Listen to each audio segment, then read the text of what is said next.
আর এই তুমুল তরজার মধ্যেই সেনার পাল্টা বিবৃতি। সেনার তরফ থেকে ঠিক কি বিবৃতি দেওয়া হয়েছে? আবির প্রতিনিধি আমাদের সঙ্গে রয়েছেন। আবির, কি জানা যাচ্ছে?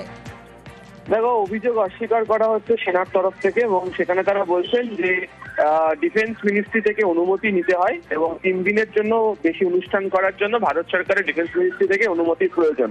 অনুষ্ঠান পরিচালনা করার জন্য 2 দিনের মাত্র অনুমতি নেওয়া হয়েছিল, তবে যে মঞ্চটি সেটি প্রায় 1 মাস ধরে সেখানে অস্থায়ী কাঠামো তৈরি করা হয়েছিল, সেই অস্থায়ী কাঠামোকে অপসারণ করাটা প্রয়োজন ছিল এবং সেই কারণেই তারা এই কাজটি করেছে। তবে যেটা বারবার তৃণমূলের তরফ থেকে বা প্রশাসনের তরফ থেকে উল্লেখ করা হয়েছে যে মঞ্চ সরানো করার ক্ষেত্রে তারা পুলিশের সাথে যোগাযোগ করতে পারত, এক্ষেত্রে তারা নিজেরা কেন চলে গেল সেই সংক্রান্ত কোনো জবাব বিবৃতিতে উল্লেখ করেনি সেনার তরফ থেকে। বেশ। আর মেয়র রোডে তৃণমূলের মঞ্চ খুলে দেয় সেনা, তারপরে তৃণমূল বিজেপি তুমুল তরজা।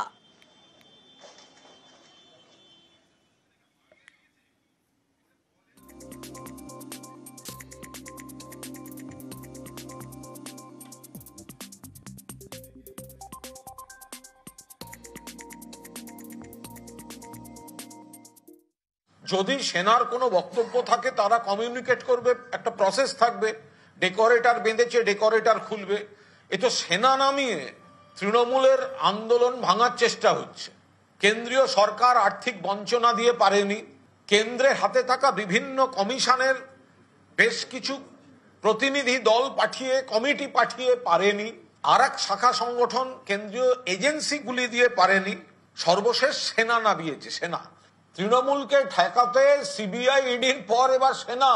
মাননীয় মুখ্যমন্ত্রী আমাদের দলনেত্রীর নির্দেশে আমরা খুব স্পষ্টভাবে জানিয়ে দিচ্ছি যে সেনা নামিয়ে আমাদের এই ভাষা আন্দোলনের আওয়াজ বন্ধ করা যাবে না।